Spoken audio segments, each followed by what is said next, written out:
why. I'll tell you, dear. Don't ever be afraid.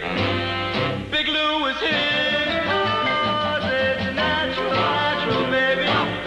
That's what makes the world go round. Yes, it's natural, natural, baby. That's what makes the world go round.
This is 254 on the Ludlow swing, reporting a 984-2. We'll be checking in 45 minutes. 10-4, car 254, KLP 646. Pull over. I saw something.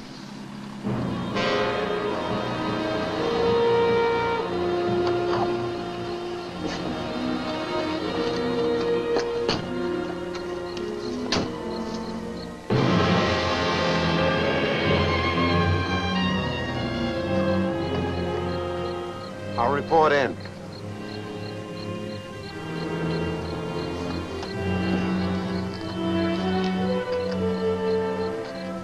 Car 254 to Champaign-Urbana. Urbana to 254, go ahead. Car 254 to Urbana. We're investigating an accident at Junction 45 and Ludlow Cutoff. Foul play suspected. Send homicide detail. Oh, yeah. The driver may have been William Summerfield, 177 Decatur Street, Ludlow, Illinois. One of you stay on the scene. The other investigate the Ludlow address. 10-4. Car 254, KLP 646. You heard the man. Yeah.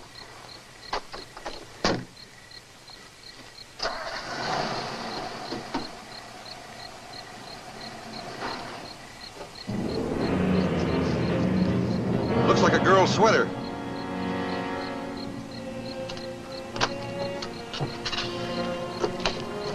Blood. Urbana to car 88. Come in, car 88.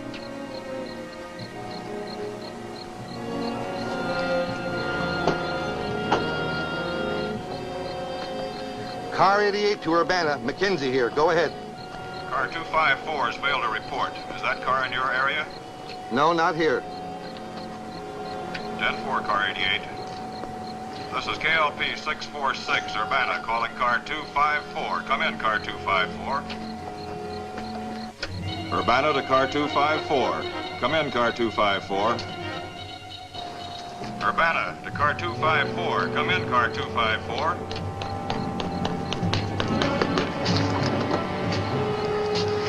Hello, I'm at Ludlow. The whole town's destroyed. Everybody's gone. You gotta do something. You won't believe this. Send help, lots of help, quick!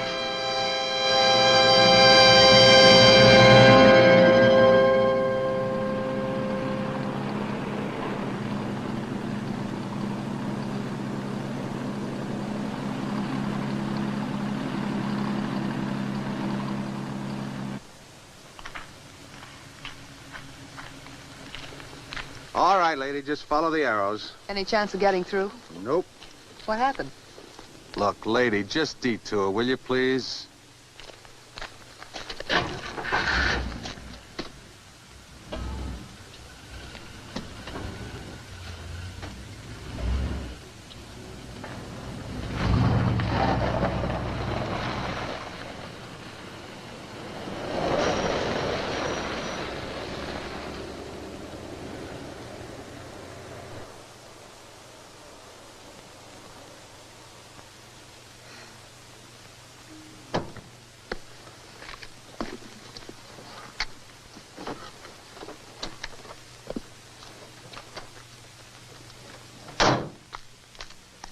Tell him to take that detail out of there. The old man is sending a replacement. Right. I'm sorry, soldier. I should have explained. I'm Audrey Ames, National Wire Service. Yes, ma'am. How do I get there? I'm sorry, my orders are to let no one through. Well, that surely doesn't include the press. I'm sorry, ma'am. No one is what the old man said.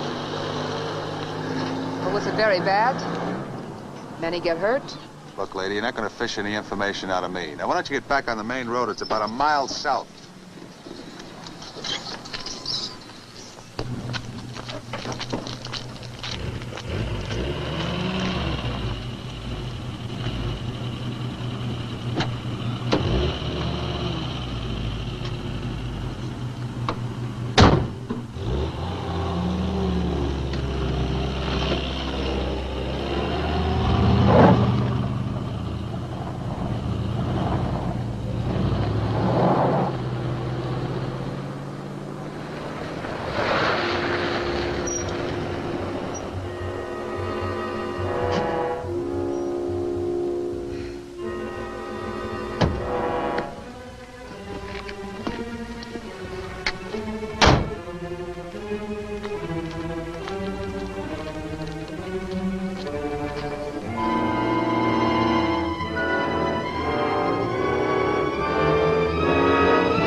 Camera, ma'am. No pictures allowed. Look, you have no right to do that. Sorry, ma'am. I'd like to see your commanding officer, please. Where could I find him? You'll find him in Paxton. He headquarters there. I'll leave your camera at the roadblock.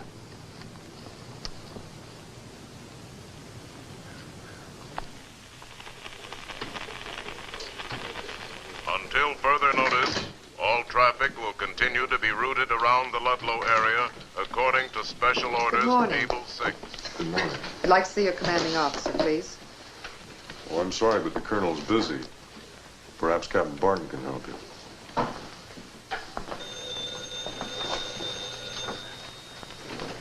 Send her in. Ma'am? This will cover the whole situation you asked for, sir. Thanks, Lieutenant. Sit down, please. Are you the Audrey Ames who covered Korea for that picture magazine? That's right. I read the book you wrote after the war. Liked it very much. Well, thank you. You're with National Wire Service now. I was on my way to Chinook Field to do a picture story on a new jet plane they're unveiling, and I ran into a roadblock. So? Well, Captain, there was a town beyond that roadblock. A town that isn't there anymore. Until we find out exactly what happened, we'd like to avoid publicity. You have any idea what happened? I'm sorry, Miss Ames. Captain, you can't suppress a story like this. We're not trying to, Miss Ames, but until we have more facts... Look, will you give us your word you won't release a story until we give the go-ahead? You have my word. Sometime during the night, the town of Ludlow was completely demolished. The town's population, about 150 people, vanished. Vanished? No bodies, nothing. Well, there must be some trace. I know it's hard to believe, Miss Ames, but a special detail combed through the wreckage for 2 solid hours and couldn't find a thing. Was it an explosion? We don't know.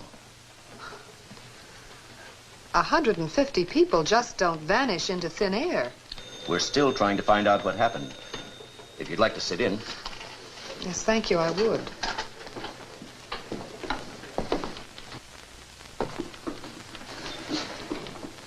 Dave, what time did you leave Ludlow last night? Must have been after 11 o'clock. My son-in-law watched the television news at 10:30, so I sat there and watched that. And my daughter wanted me to sit there and talk a while. Then I got to thinking that I had to get up early, so I took off. Did you notice anything strange or unusual about the house or about the way the family acted? No, same as always. When you were driving out of town, nothing out of the way in the street, the building, or the sky? No unusual light, some sound or movement? Well, I heard something sound like thunder. And about midnight, a plane went over. All right, Dave. I can call on you again if I need you? Oh, yes, sure. Edna? Is that the telephone company's official transcript? I put through the last call to Ludlow at 11:59 p.m. When did you first notice anything wrong with the Ludlow connection? 4:45 this morning. I phoned the company linesman to go out there right away.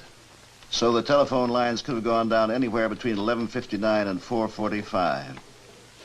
All right, Edna, thanks. You've been very helpful. Oh, Colonel Sturgeon. Miss Ames, National Wire Service. How do you do? Audrey Ames, I've read a lot of your stuff, seen a lot of your photographs. Yes? Set to go, sir, whenever you're ready. I'll be right there. I hope you understand our problem, our need to keep this quiet. Yes, Captain's briefed me. If anyone wants me, I can be reached in Ludlow by radio. Yes, sir. How's chances of me going along? Not this trip, maybe later. In any case, not until we know what's out there. Oh, by the way, Colonel, my camera was taken from me at the roadblock by one of your men. I'll give orders to have it released.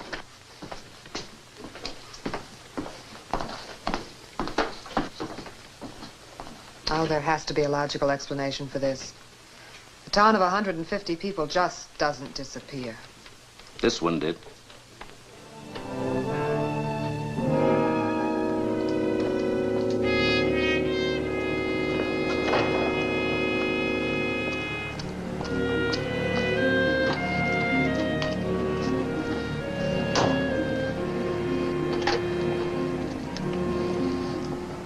Chicago Mobile Service Operator. I'd like to place a person-to-person call, please, to Mr. Norman Taggart, Editor-in-Chief of National Wire Service. The number is Murray Hill 44836. In what city, please? New York. Ord, you wind up that jet plane story already? I'm not on the jet story. Norm, listen, I'm on to something I think can be real big. Mm-hmm. Where? Oh. Brother. Huh? What do you mean we can't print it? I've given my word to hold off for a while. Now listen, Norm. A plane flew over Ludlow last night about midnight.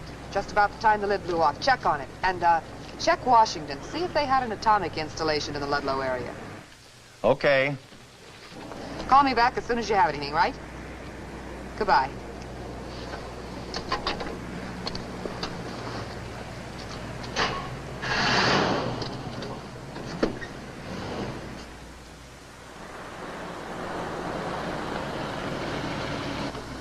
Sorry, miss. You can't? Oh, it's you again. I know I can't, but I'd like to have my camera back, please. Colonel Sturgeon said he was going to speak to somebody. Hey, Corporal. Matthias. She wants her camera back.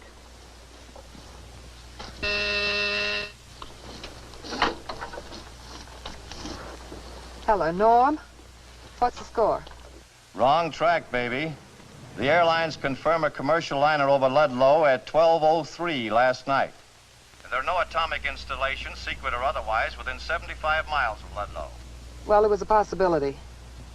The only people who've been playing around with radioactive materials in your vicinity is the U.S. Department of Agriculture. Department of Agriculture? Yeah, they've got an experimental project just outside Paxton. U.S. Department of Agriculture, Illinois Experimental Station. Okay, I've got that. I'll keep in touch.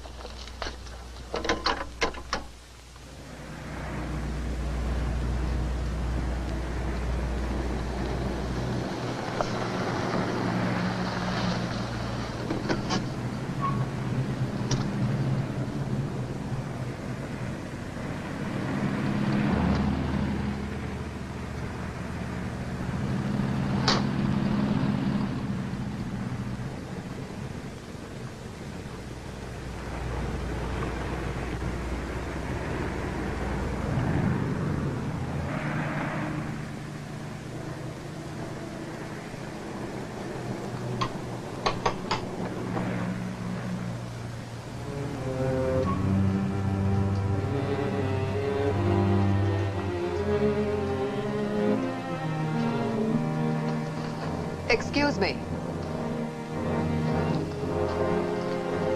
I beg your pardon.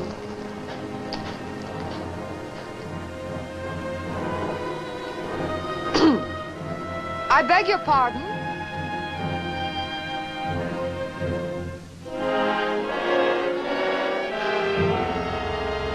Oh! Hello? Oh, hello.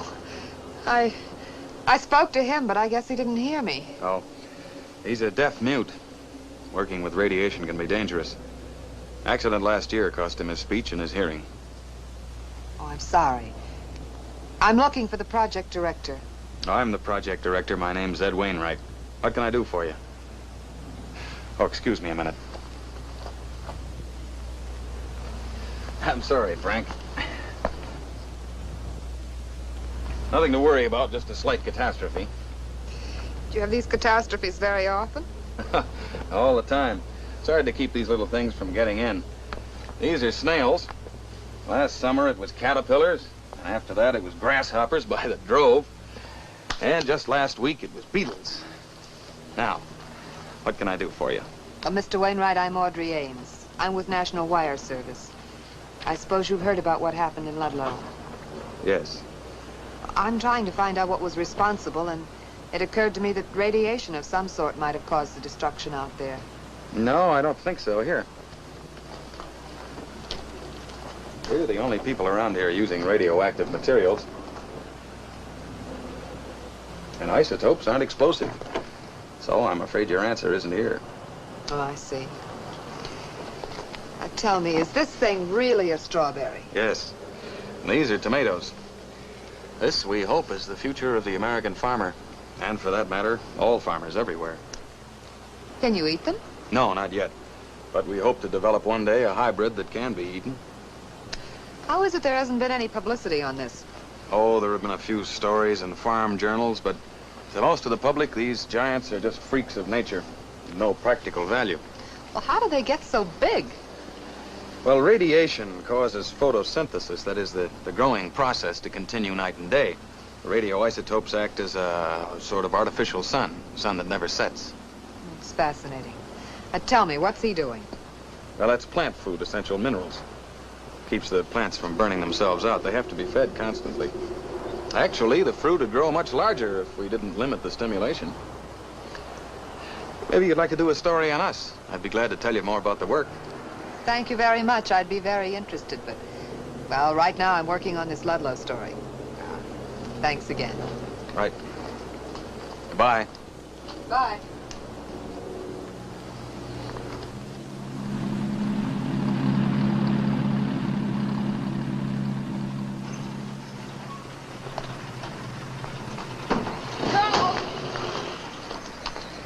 You here? Well, he wouldn't let me inside, so... Oh, Colonel, Springfield is on the line. Colonel, you just got back from Ludlow. You said after you got back I could go. I said maybe. Well, how about it? Tomorrow it'll be open for the press. Oh, Colonel, be fair. I played ball with you. Give me the jump on the other reporters who'll be in here.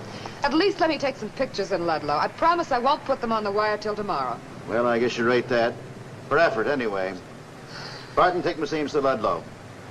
And I hope you have a strong stomach.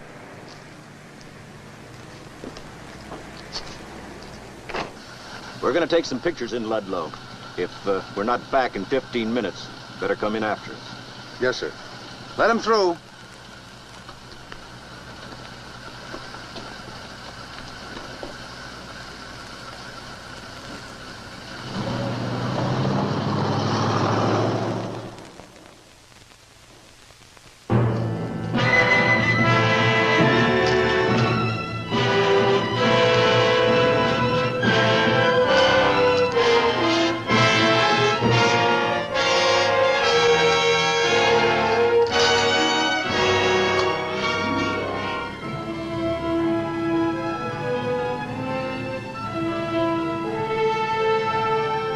I've had enough.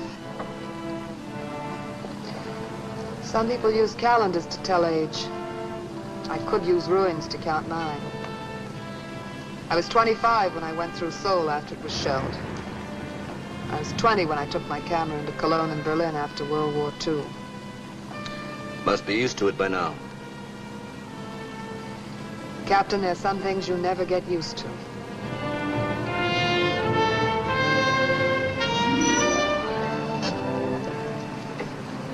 How about a drink to wipe away some memories? Good way to get rid of the jitters. I know a little place. How do 150 people vanish into thin air? Well, around this part of the country, things seem to have a way of vanishing. Only a couple of months ago, it was a warehouse. Kind of fell apart overnight, just like Ludlow.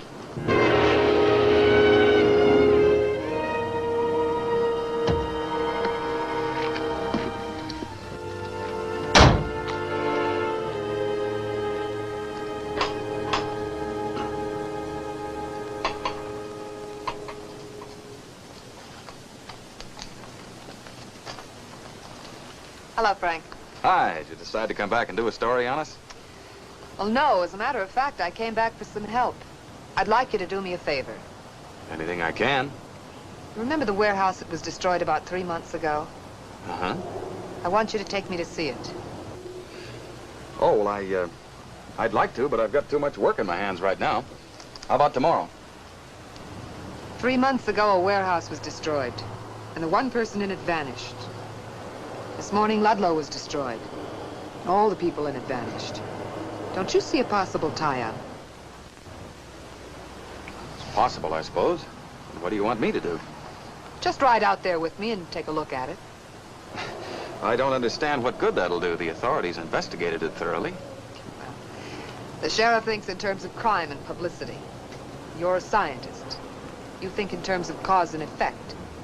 Maybe you'll see something that the sheriff missed. That shouldn't be too difficult. Still, I don't know.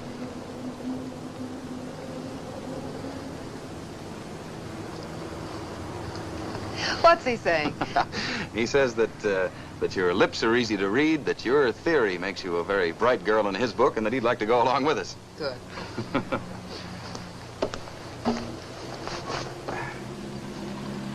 When you barge into people's lives and drag them off to places they don't really want to go, aren't you sort of in danger of becoming unpopular? That's an occupational hazard. How'd you pick such an occupation? I think it sort of picked me. I guess I was just born inquisitive. Ever since I can remember, I wanted to know the why and wherefore of just about everything I saw. I inherited my knack with the camera from Dad. My curiosity supplied the nose for news, and the camera supplied the memory. So there you have it. What about you? Have you always been interested in science? Oh, I guess I always have been in one way or another. I used to fool around with radios and anything electrical when I was a kid.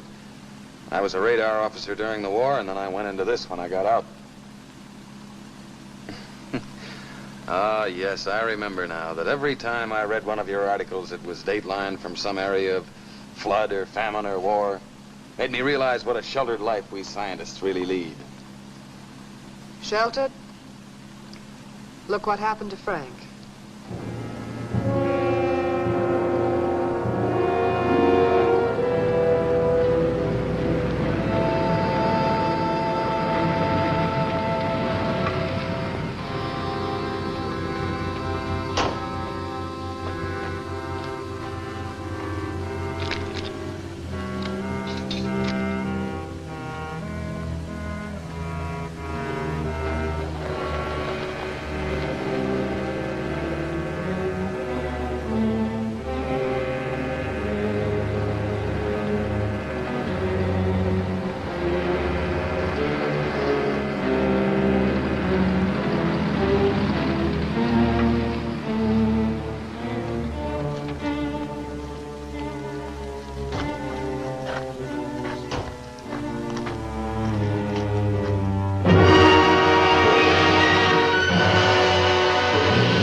To me, as though some force had to push these walls out from the inside. Think it was an explosion? No, it couldn't have been. Any explosion big enough to destroy this warehouse would certainly have been heard in Ludlow. What was it they kept stored here? Wheat. Almost 1 million bushels. It's a lot of wheat. And there was surplus to keep the market from being oversupplied. Doesn't it strike you as a little strange that out of all that wheat, there's not a grain left anywhere? No, that's nature's way, Audrey. Birds probably cleaned up the leavings.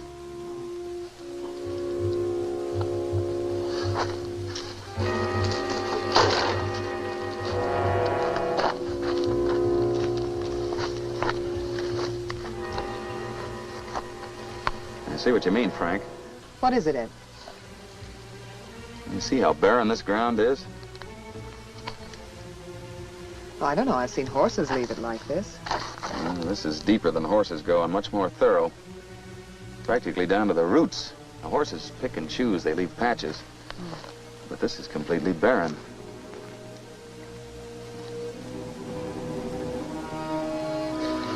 Well, leave it to old Frank. He'll make a botanist out of me yet. You're head of a government lab and you need lessons in botany? Well, I try to teach him what I can about my field of study. He tries to teach me what he can about his. Aren't you a botanist? No, I'm an entomologist. The study of insects. Well, then how come you're working with plants? Well, the existence and development of plants and insects are very closely related. They're highly dependent on one another. As a plain matter of fact, one couldn't live without the other. And that's why I can't understand. Ground like this is usually teeming with insects. This area is completely devoid of it. I think I'd like to get some shots of this. I'm going back to the car for my camera. All right.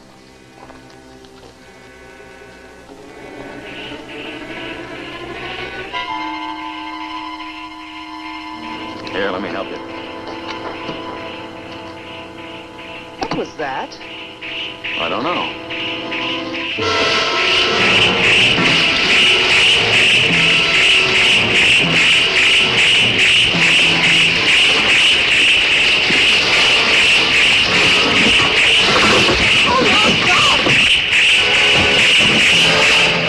Oh, Frank's gone. You can't save him. Get in the car.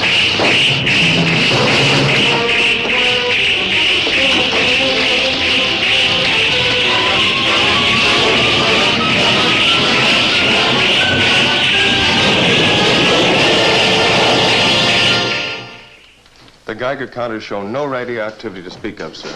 Only background. There's got to be an explanation somewhere. I've got your explanation for you, Tom. Ed. Now listen, you've known me ever since I came to Paxton. You know I'm not given to hysteria, and you've got to listen to me with an open mind. Take it easy, Ed. Locusts. What are you talking about? I'm talking about giant locusts. Giant locusts are responsible for all of this. Are you nuts? No evidence of any explosion, Colonel. Buildings look more like they were hit with a battering ram. We found these guns at the scene.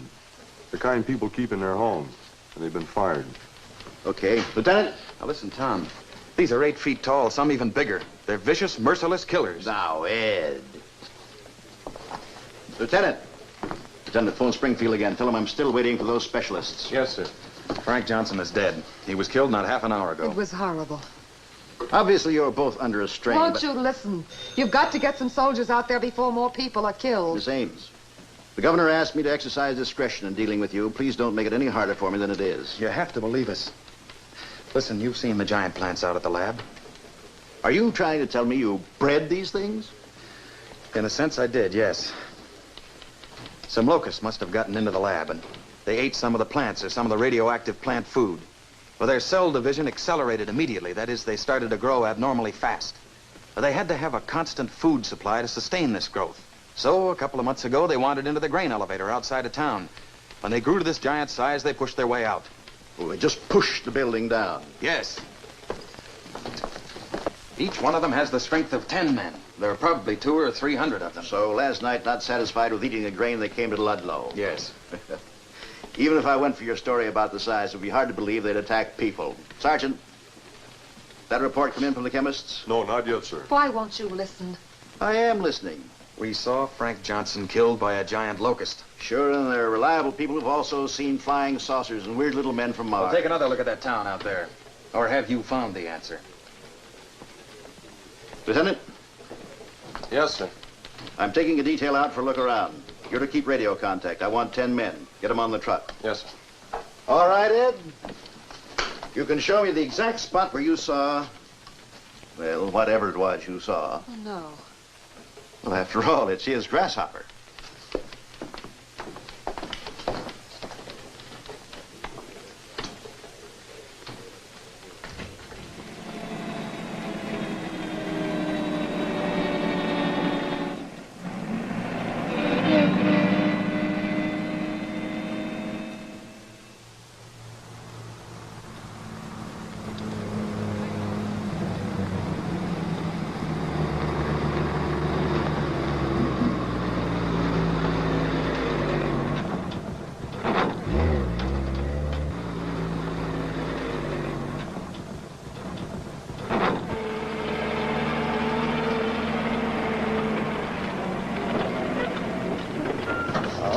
right. Grasshopper, let's go. It is a rat.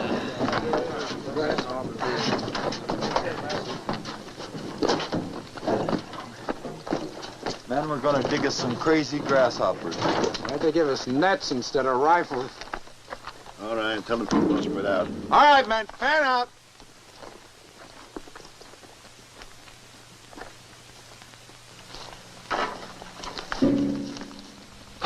Here's the spot, Tom. Where's the body? There isn't any body. Just like Ludlow. All right, men, into the woods.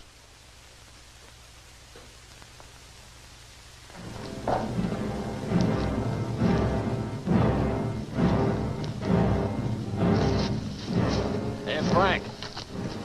Maybe we could train one of these giant whatsits to pull a plow, huh?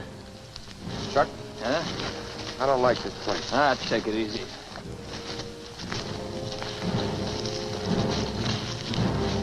You know, grasshoppers are good eating. Yeah? Much did it catch you?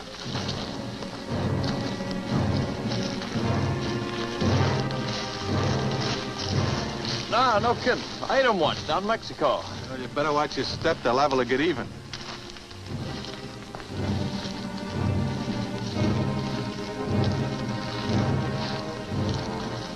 They must have seen something. Mr. Wainwright's a scientist. He's trained to see things right. Well, these days they blame the atom for everything. Bad health, bad crops, bad weather. Now it's grasshoppers. They couldn't have just dreamed up this guy Frank being knocked off. Ah.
Every available man. Also get some air support. We'll bomb them out of that forest. What are you going to do? Going in there and wipe out every last one. They'll slaughter you. Not this time. I want light artillery brought up with Company H. You don't have enough men. There'll be 3 regiments out there tomorrow by 0300. You don't understand. You still don't have enough men. Not enough men for a couple of hundred locusts? There are more than a couple hundred. But you said before that was before I heard them screech. The noise they made convinces me there are more. How many are there? I don't know. There could be countless numbers. I think you better call in the regular army, Tom. Where would I get off calling for the regular army to handle some oversized grasshoppers? Why, they'd Section 8 me right out of the service. Lieutenant, you take charge of the east sector. Yes. You're making a mistake, Tom.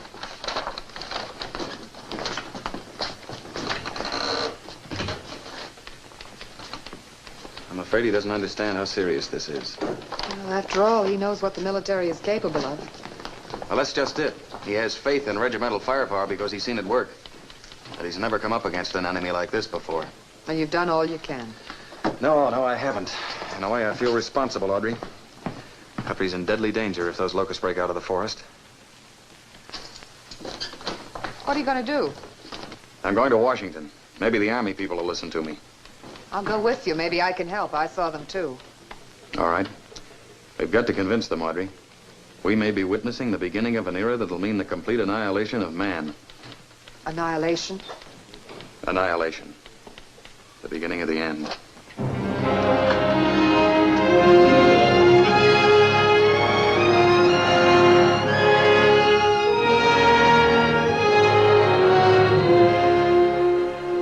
This, gentlemen, is the enemy. This locust, more commonly known as the grasshopper, is almost identical to the giant locust of Ludlow, except for its size and the fact that the giant's wings fail to develop. They cannot fly. The locust is intelligent, it's strong. Locusts follow a leader. Like the bee and the ant, they're able to communicate with each other. This communication or call is produced by the hind legs. This is the 1956 Australian locust plague. Covered an area of 400 square miles. We've been plagued by locusts since biblical times. We've tried various forms of combating them. As a matter of fact, in our own country, the early settlers of the Massachusetts Bay Colony armed themselves with bundles of brush and drove millions of locusts into the sea. Now today, despite the fact that we've developed powerful insecticides, the locust still inflicts damages to the tune of $25 million in the United States alone. California, Colorado, Texas. Even this small locust will attack a man. It has 2 powerful jaws that are edged with sharp teeth. It will kill other insects and devour them. If no other insects are available, it becomes a cannibal, turning on its own kind.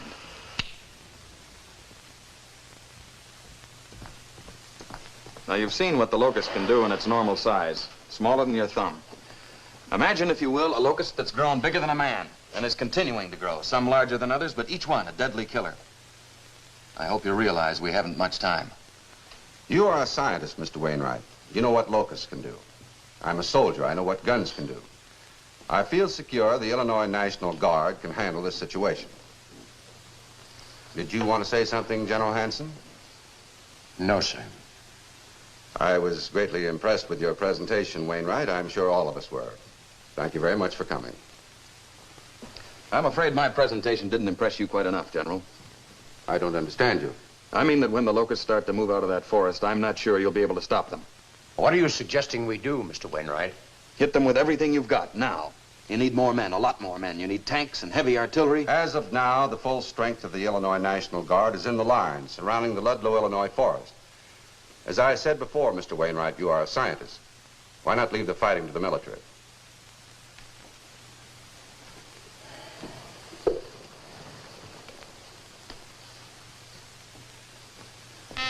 Urgent call from Paxton, Illinois, sir.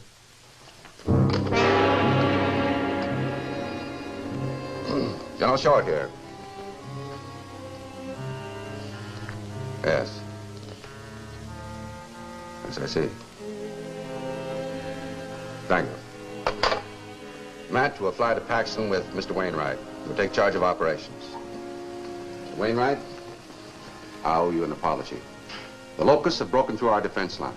Thousands of casualties. Our troops are reorganizing to prevent Paxton itself from being overrun.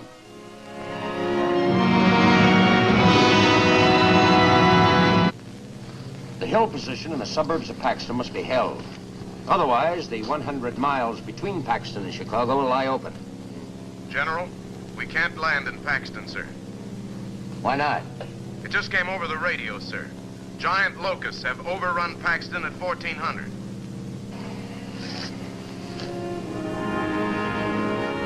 Head for Chicago.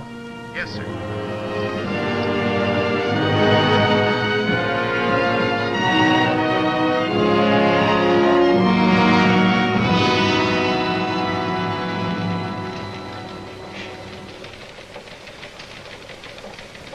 Captain, I want these positions held. I want them held at all costs, if humanly possible. And Captain, have your map people immediately turn out 300 overlays, showing the Chicago defense line as tentatively set. Yes?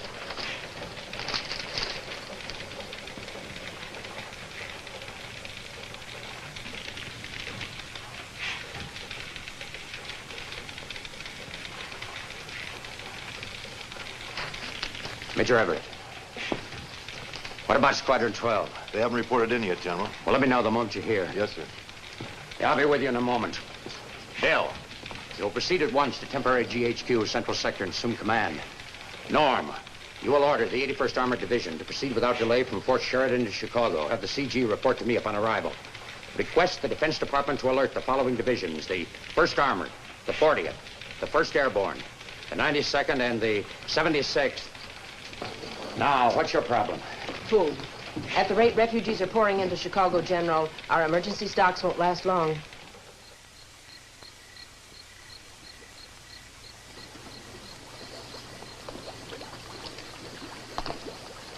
Toxaphene is one we haven't tried. How good is it? Almost as powerful as chlordane. All right, ship 2,000 gallons out to the base. Excuse me. Hello. Who's speaking? Squadron 12 just reported. They say they came down on the deck and practically drowned the enemy in insecticide. The chlordane didn't even slow them down. You'll have to come up with something stronger. I'll do my best, General. Goodbye. Stuff's no good. Forget it.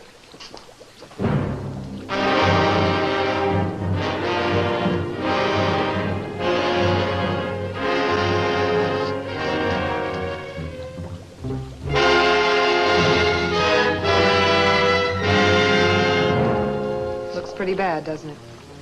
I thought you went back to New York. Well, the big story's here. Look, your editor called you back because it was too dangerous. I wanted to be here. Nothing we've done so far. Insecticides, fire, bombs. Nothing has done any good. And there's so little time. Well, you're doing everything you can. Well, everybody is, but it's not good enough. The time will come when the beasts will inherit the earth.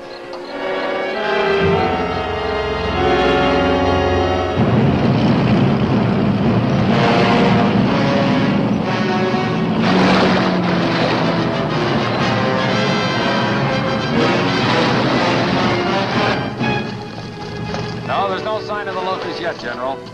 Out.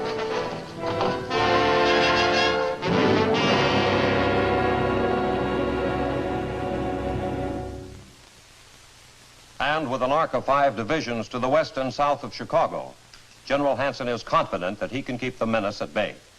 Units of the Air Forces and Marines are moving into position to back up those forces already deployed by the Army. Now, the one advantage our forces hold over the enemy is that they always reveal their intention to attack.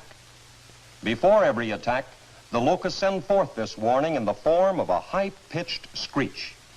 Now, this screech increases in intensity until it reaches ear-shattering proportions. And it's when this screech reaches its full intensity that the locusts attack. We've got every available man in the line, Major, and I think there's no question but what we'll do.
them, wave after wave.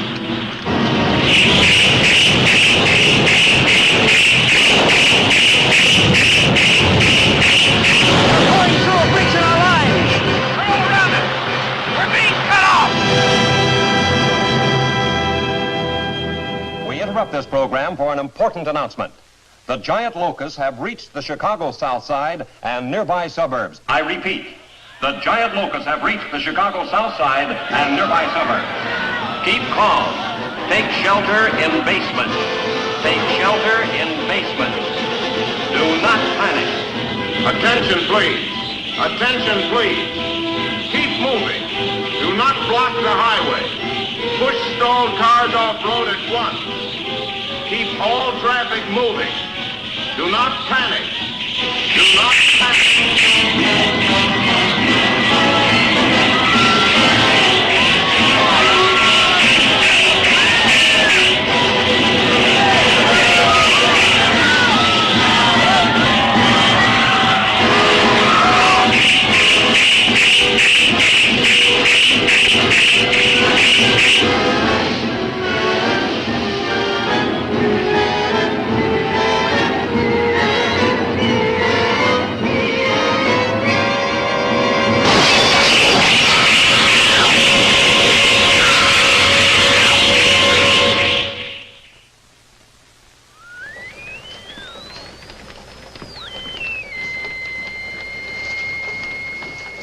General? Yeah, Miss Ames. Draw up a chair and sit down. I sent for you because of a new development that may be favorable to us. The locusts have stopped their advance. They're huddled in the alleys and buildings just outside the loop. The locusts got cold. When the temperature drops below 68 degrees, they just stop moving. Well, maybe now's the time we could move in and destroy them. Well, they aren't in hibernation, sir. They'll move if they're provoked, and they're just as deadly as ever. When the sun comes out tomorrow, they'll be active again. The Air Force is standing by. The B-52 loaded with an atom bomb. You can't drop an atom bomb on Chicago. Washington has given me authority to do just that, as a last contingency. If the bomb is dropped early tomorrow, there'll be no loss of life. The city will be evacuated by then. Well, what about the property? There'd be $1 billion worth of damage in a site that's too contaminated to rebuild on. I realize that. But if we don't drop the bomb, Chicago will almost certainly fall. The bomber crew is alerted for a drop at dawn. If we don't come up with something by then, I'll make a final check with Washington and relay they're okay. Isn't there a chance the locusts could die in the night of the cold? No, not at this time of year. Takes 24 hours of exposure at 14 degrees. Isn't there some way you could drive them into the lake? In Washington, you said the settlers did that. Settlers? Oh, the early settlers in Massachusetts did literally drive them into the sea. But they weren't dealing with giants. Wait a minute. We can't drive them. Not drive. But we could attract them. Attract. If we could reproduce their call, General, it might work. It just might work. A call for insects? Have you ever been duck hunting, General? The duck call? Yes. There's one for bees, too. They use it in apiaries. It might work. What do you need? Well, let me see. I need an audio oscillator. I need an two audio amplifiers, the most powerful you can get. I need an oscilloscope. I need some high-frequency radio equipment. And a boat. A fast boat. Whatever you need, we'll get. Well, there's one thing I have to get myself. Something that'll tell me when I've succeeded. What's that? A live giant grasshopper.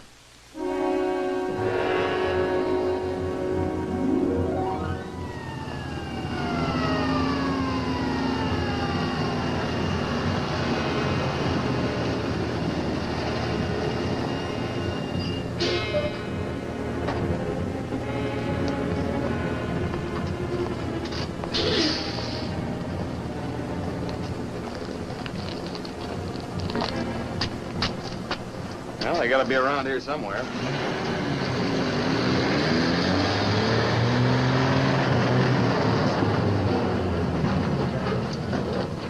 All right, man, off the truck.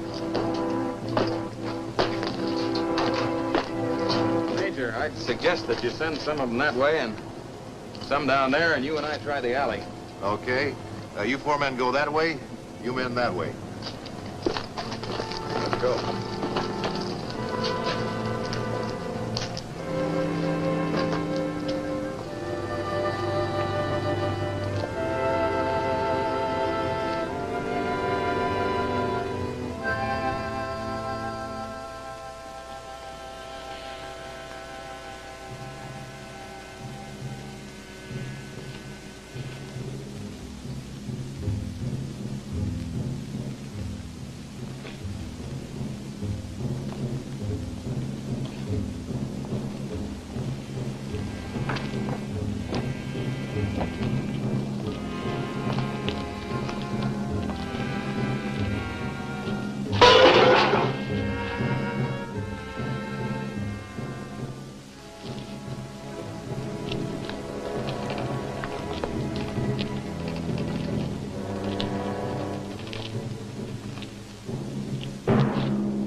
It's lucky we got one of the smaller grasshoppers. They're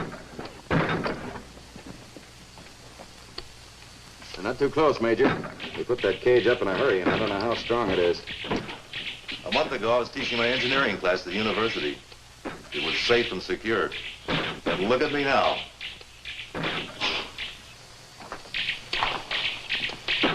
You know, I'm 37 years old, and all of a sudden I realized for the first time how much I've taken life for granted.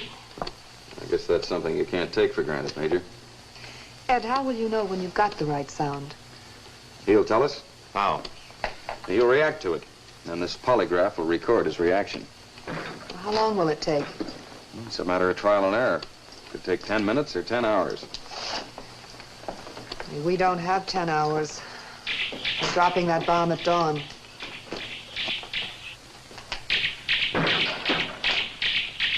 How does this work? Well, I've just attached these wires from the polygraph to the two copper strips at the base of the cage. Now, the locus, like every other living thing, has galvanic reflexes or electrical charges in direct ratio to its activity or emotional stimulation. I don't understand. Well, in other words, when we hit the correct sound or signal, the grasshopper will react to it, and the polygraph will record the change. Now, you notice how steady and regular the movement of the needle is now? Well, when we reproduce the grasshopper's call, the lines will become longer and highly irregular. It's like a lie detector test, isn't it? Uh-huh. But it's the first time a grasshopper ever got one. Now, if you'll keep your eye on the needle for any unusual jumps or dips, we'll get to work.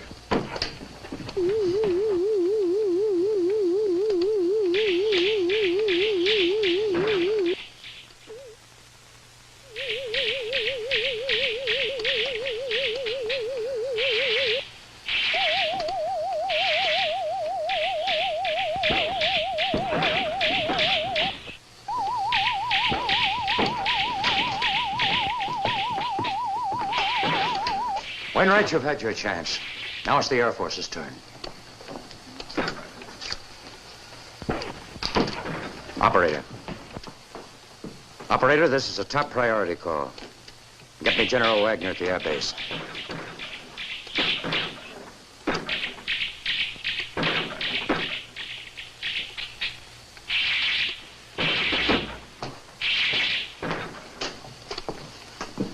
Look, General, the locusts outside will stay put until the temperature reaches 68 degrees. That's about an hour and a half from now.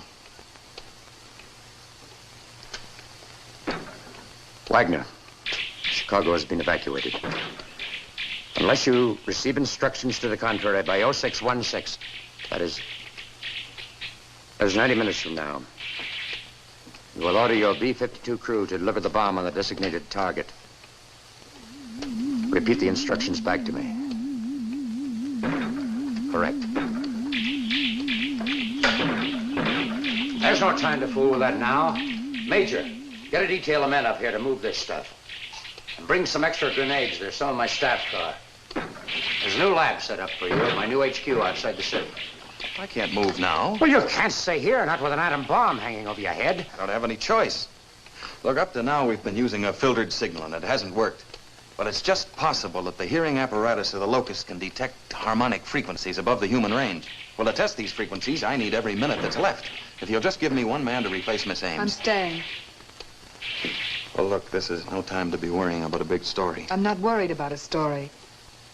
Will you please leave before it's too late? No. Major, you and a detail of 2 men will remain here with Mr. Wainwright. I will station men at 3 observation posts. 1 in the suburbs, 1 near the Art Institute, and 1 on top of a downtown hotel. Also, a helicopter will spot from above. There will be a getaway car parked downstairs at the main entrance. I suggest you use it by 5:45 at the very latest.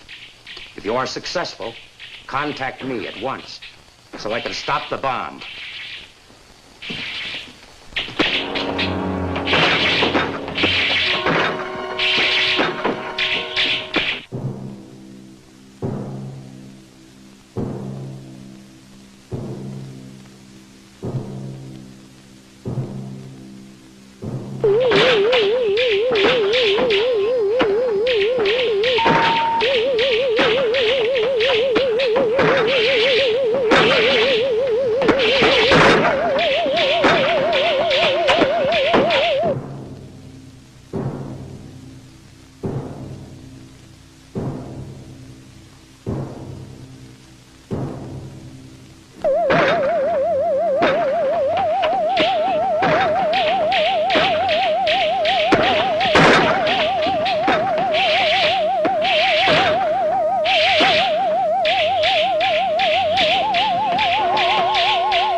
Look at this.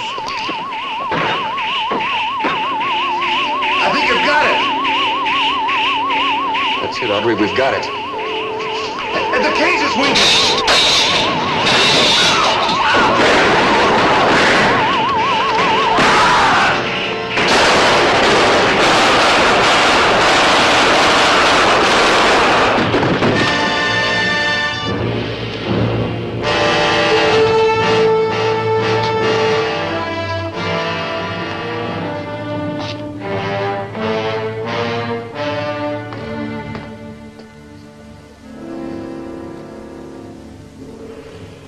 Cover him up.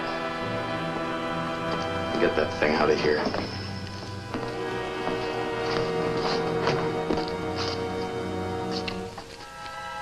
Emergency lab to Chicago GHQ. Emergency lab to Chicago GHQ. Come in, General. Are you there?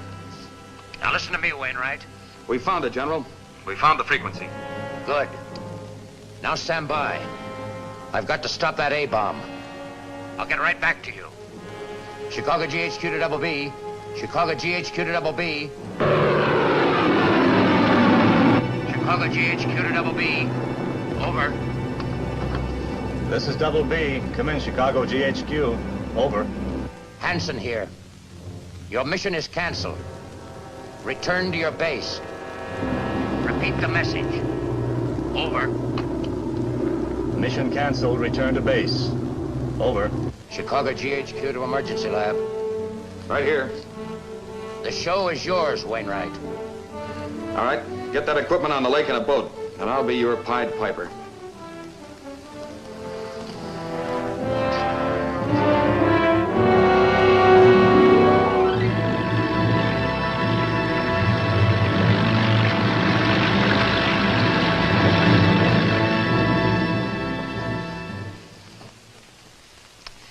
I still don't understand.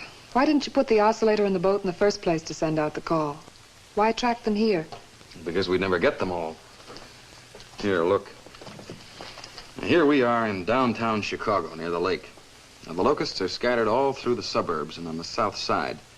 Now, we'll send out the call from here. Yes, but that's going to attract them to us, not into the water. Well, first of all, it's imperative that every last one of the locusts hear the call. Now, in order to do that, we've got to get our amplifier speaker at the highest possible point to get maximum range. Now, we've got ours on the roof of this building, which is one of the tallest in Chicago. Now, once we get them here... Well, I see, then the boat will take over. Exactly. Once we have them in the heart of the loop near our location, they'll be within range of the amplifier on the boat. Now, we'll then radio our oscillator signal out to the boat, and they, in turn, will rebroadcast it over their amplifier, attracting the locusts to them and into the lake. We hope. We hope. Now, will you check and see about the temperature? How can we be sure, sir? What do you mean? How can you know that we'll get them all? Well, that's where our observation posts and the helicopter come in. From their reports, we'll know the exact location of the locusts at all times. And if it's working. It's 70 degrees, Ed. They're probably starting to move. Emergency lab to all observation posts. Emergency lab to all observation posts. Report in. Over. Observation post number 2 to emergency lab. Over. What is your location? Over. I'm situated in a store across from the Art Institute on Michigan Boulevard. The street is empty. Nothing in sight. Out. Observation post number 3 to emergency lab. I'm on the roof of the Drayton Hotel. Don't see any grasshoppers in this area, but the south side's getting some action. Out. Emergency lab to observation post 1. Emergency lab to observation post 1. You did not report in. What's your location, post 1? Over. This is observation post number 1. I'm right in the middle of them. I'm just south of 73rd and South Shore Drive. Out. Emergency lab to helicopter. Over. Helicopter to emergency lab. The locusts are active on the south side of Chicago. As yet, there are none in the downtown area. Out. Can you read me, emergency lab? Over. Yes, we can read you fine, General. Are you all set? Over. We're not quite ready yet. I think you better hold off a few more minutes. Over. I think we better start now, General. If they should change their direction and start moving away from Chicago, we may not get them all. Over. I don't like your starting until we're completely ready. This boat has to draw them away from you at a split second's notice. Over. I'd like to start, sir. Then go ahead.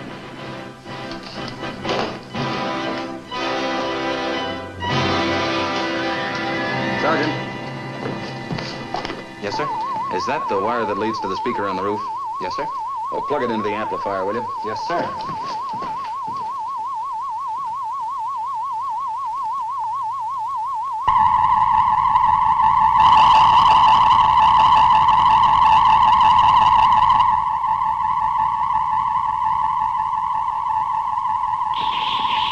Post number 1 to emergency lab. The locusts are leaving this section. They're heading toward Chicago's downtown. Helicopter to emergency lab. The locusts are moving on the downtown area.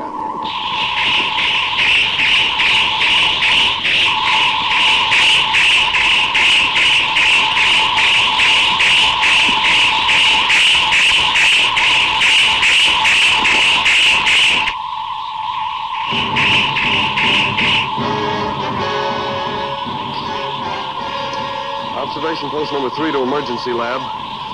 The locusts are everywhere. They're moving toward your location.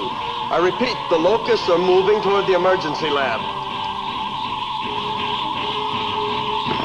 Michigan Boulevard is filled with them. They're everywhere. Emergency lab to boat. Emergency lab to boat. It's working, General. It's working. I heard the reports.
Here they come. They're coming down the street.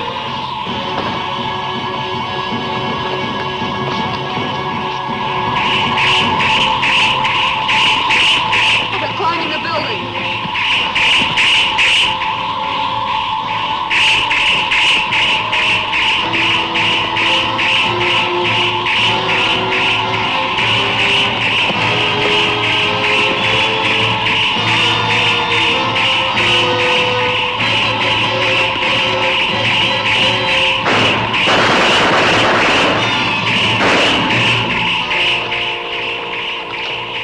Wainwright to boat. Wainwright to boat. Come in, please. Come in. Come in, Wainwright. How soon are you ready? We're ready as soon as we get clearance from observation posts. I'll check them immediately. Out. Boat to helicopter. They're still going in, sir, but it'll be a while before they all reach the downtown section. Wainwright, you'll have to hold out a bit longer. All the locusts haven't reached the downtown area yet. All right, we'll try.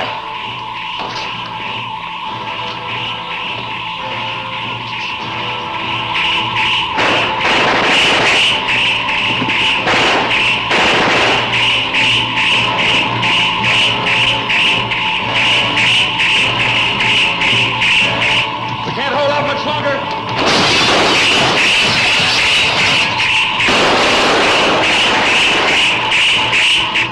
Boat to observation post. Report. Over. Post number 1. All clear, sir. Post number 2. All clear, sir. Helicopter reporting. All clear, sir.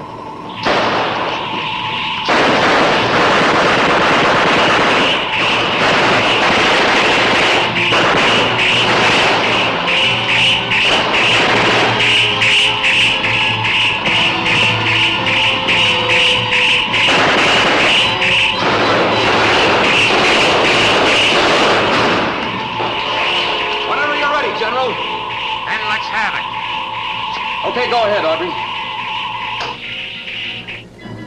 Throw the switch.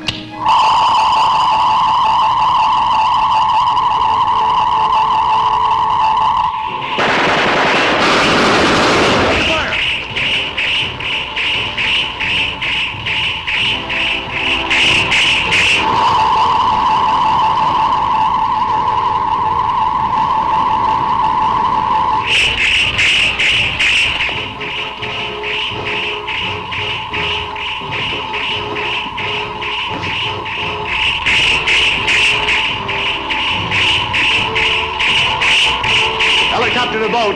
General, they're responding. They're responding. They're swarming toward the water. They're climbing all over each other, going into the water.